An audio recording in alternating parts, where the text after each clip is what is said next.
নমস্কার বন্ধু, Indian stock market Bangla আপনাদের স্বাগত। আজকে বৃহস্পতিবার এক্সপায়ারি হয়ে গেল, 16 তারিখ জাস্ট মার্কেট অফ হয়েছে।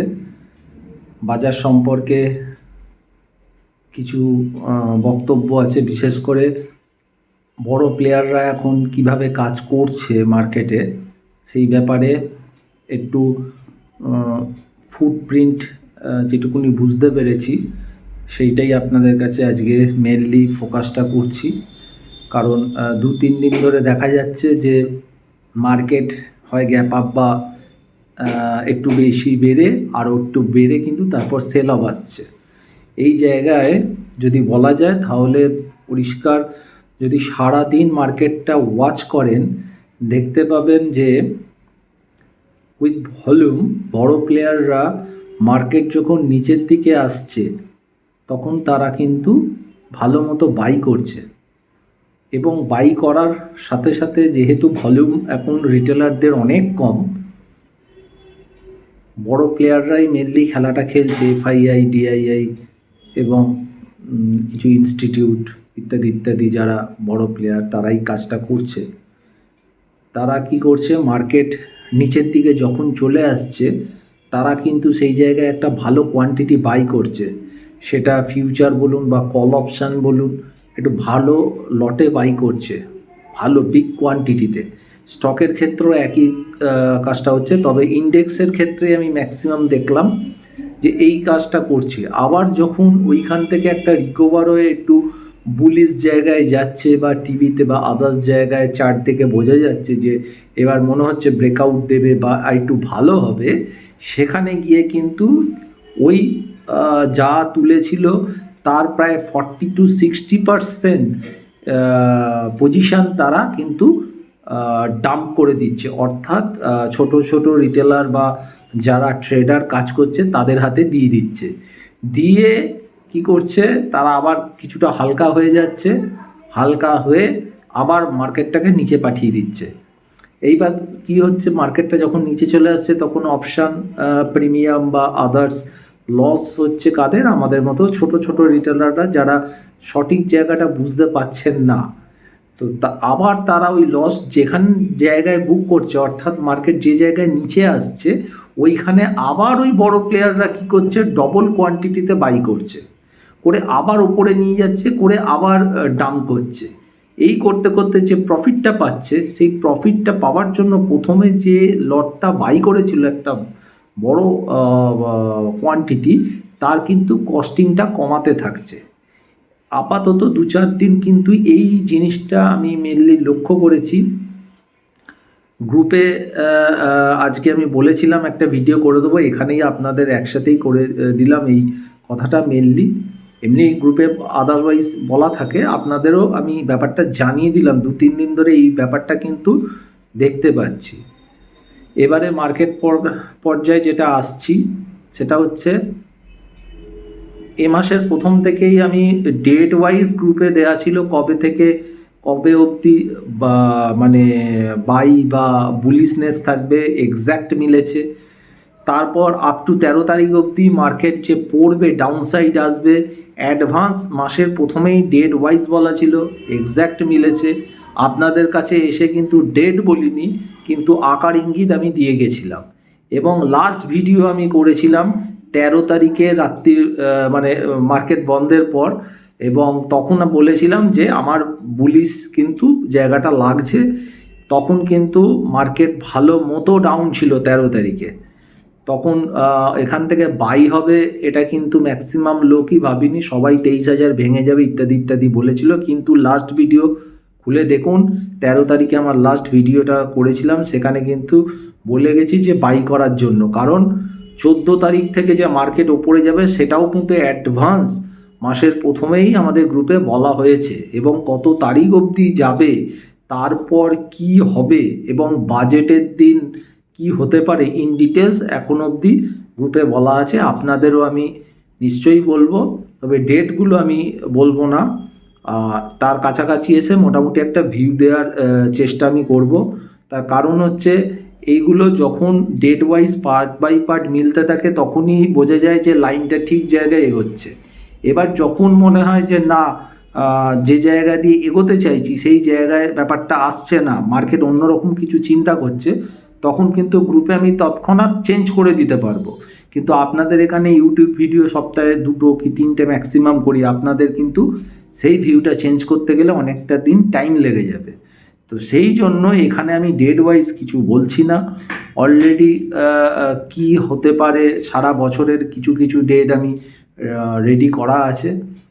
তো ওভারঅল ভিডিওগুলো স্কিপ করবেন না, পরপর মানে পুরোটা দেখুন। দরকার হলে স্পিডটা বাড়িয়ে দিন, 1x 2x করে দিন, 2x 3x করে দিন, যাতে মিস না হয়ে যায়। কারণ আমি এর মধ্যেই যে কথাগুলো বলে দিই, অনেক কিছু ইম্পর্টেন্ট কথা থাকে। যদি আপনার মনে হয় যে আপনার এই কথাগুলো শুনে আপনাদের কাজে লাগছে, তাহলেই পুরোটা শুনতে পারেন।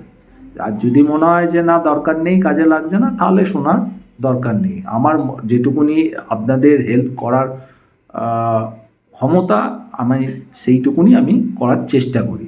তো 13 তারিখ এসে কিন্তু আমি পরিষ্কার বাই বলে গেছিলাম, এবং আমি উপরের দিকে দেখছি বলেছিলাম, নিচের দিকে আমি কিন্তু দেখছি না। 13 তারিখ যেখানে বড় সড়ো নেগেটিভ, এবং 23,000 ভেঙে যাবে, 22,800, 22,500, 21,700 এইসব টার্গেট যখন আসছে, তখন কিন্তু আমি বাই বলে গেছিলাম বেশ কিছু কারণের জন্য। একটা শুধু টেকনিক্যাল তো কোথাও দেখায়নি যে পরের দিন থেকেই বাড়তে পারে, ভালো মতো বাড়ছে। তাহলে আমরা এখন চলে আসি স্টক সম্পর্কে। স্টকটা কিভাবে কাজ করব। স্টক এখন মিড ক্যাপ স্মল ক্যাপ যে এতটা একটা কারেকশান দিয়েছিল, সেটা এখন বাড়া শুরু করেছে। এবারে আপনারা দেখবেন আপনাদের পোর্টফোলিও অনেক ভালো ভালো স্টক আছে যেগুলো পড়ে আছে। এখন কি করবেন, এখন যদি হাতে টাকা থাকে, তাহলে যে স্টকগুলো বাড়ছে বা ভালো মনে হচ্ছে কিন্তু আপনাদের কেনা দাম অনেক উপরে আছে, সেগুলো নিচে অর্থাৎ 5% মোটামুটি যদি নিচে পড়ে কখনো, তখন কিছু কোয়ান্টিটি বাই করুন।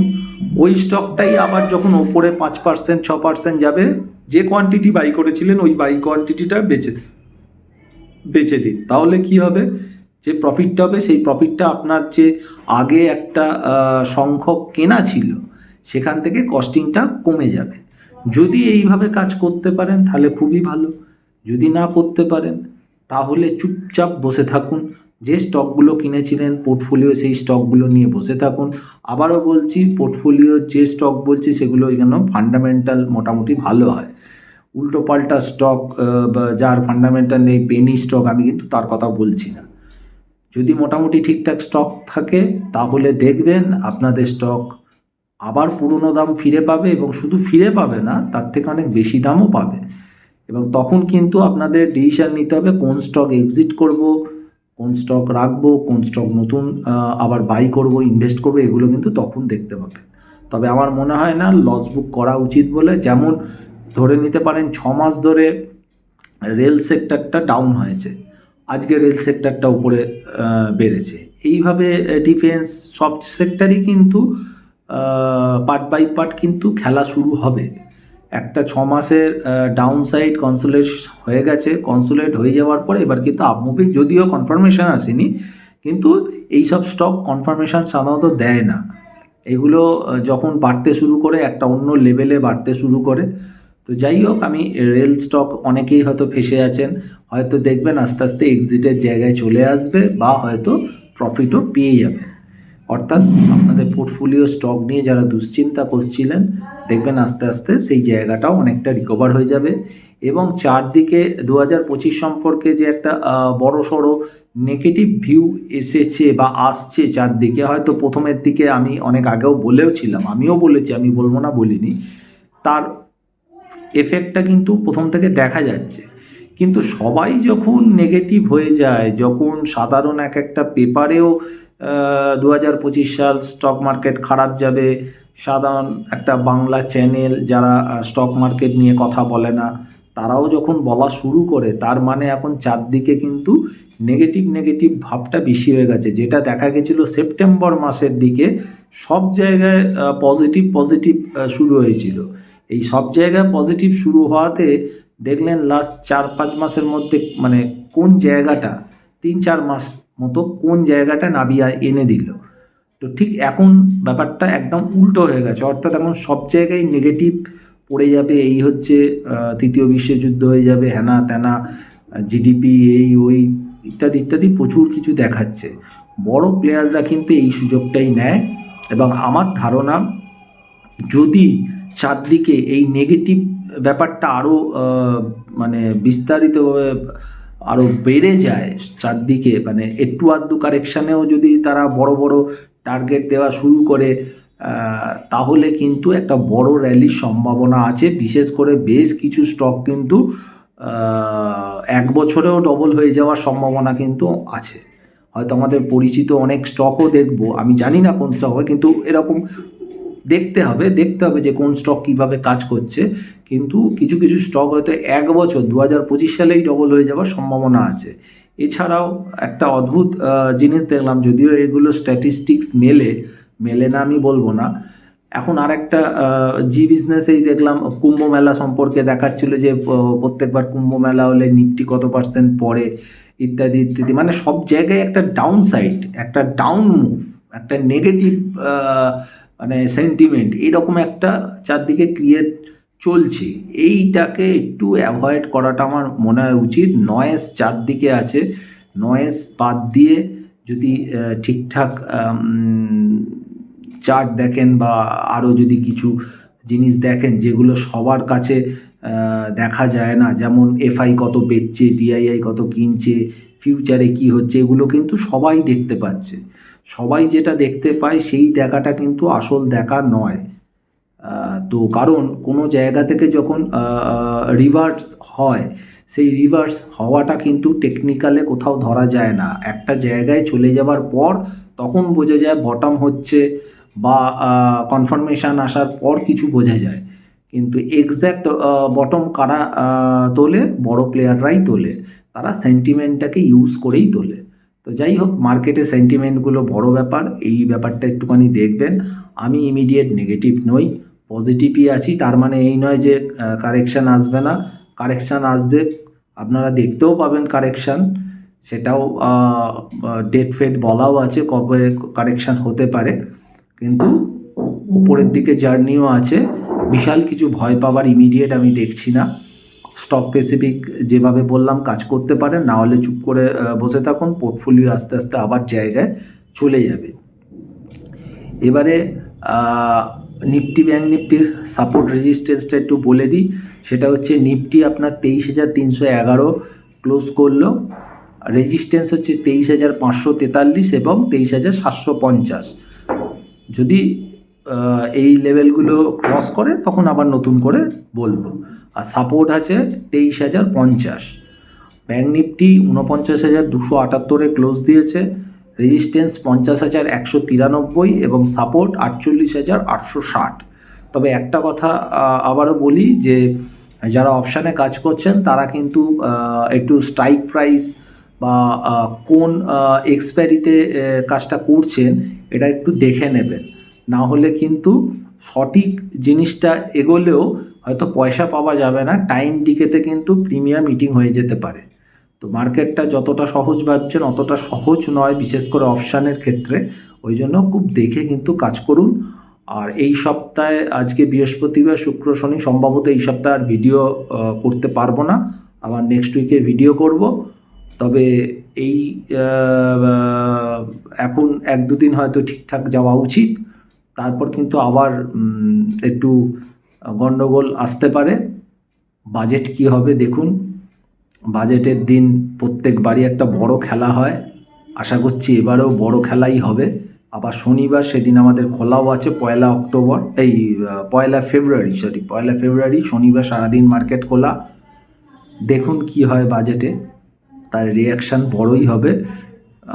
ছোট যারা ইনভেস্টার তারা দরকার হলে সেদিন মার্কেটে হাত লাগানোর দরকার নেই, আর না হলে কলপুট দুটোই কিনে রাখতে পারেন কম প্রাইসে। যে দুটো নিয়ে যে প্রাইসটা হলো, সাপোজ কল ধরুন 40 টাকা, পুট ধরুন 30 টাকা, 70 টাকা যদি দুটোর প্রিমিয়াম দেন, তাহলে যদি কোনো একটা দিকে 70 টাকা বা 100 টাকা যদি হয়ে যায়, সেই দিকটাকে কেটে দিন, কেটে দিয়ে ব্যালেন্স পজিশানটাকে ফেলে রেখে দিন। তাহলে কি হবে, আপনার প্রফিটটা চলে এলো, কস্টিংটাও ঘরে ঢুকে গেল, বাদ বাকিটা ফ্রি অফ কস্টে পড়ে রইলো। এবার যদি উল্টো দিকে আবার যায়, মার্কেটে বাজেটের দিন বোথ সাইডই খেলা থাকে সাধারণত, এবার যদি উল্টো দিকে যায় তখন কিন্তু যে দিকটা আপনি কাটেননি সেই দিকেও পয়সা পেয়ে যেতে পারেন। এরকম একটা স্ট্র্যাটেজি ইউজ করলেও করতে পারেন। তো যাই হোক, নেক্সট উইকে আবার দেখা হবে। ভালো থাকবেন, সুস্থ থাকবেন, নমস্কার।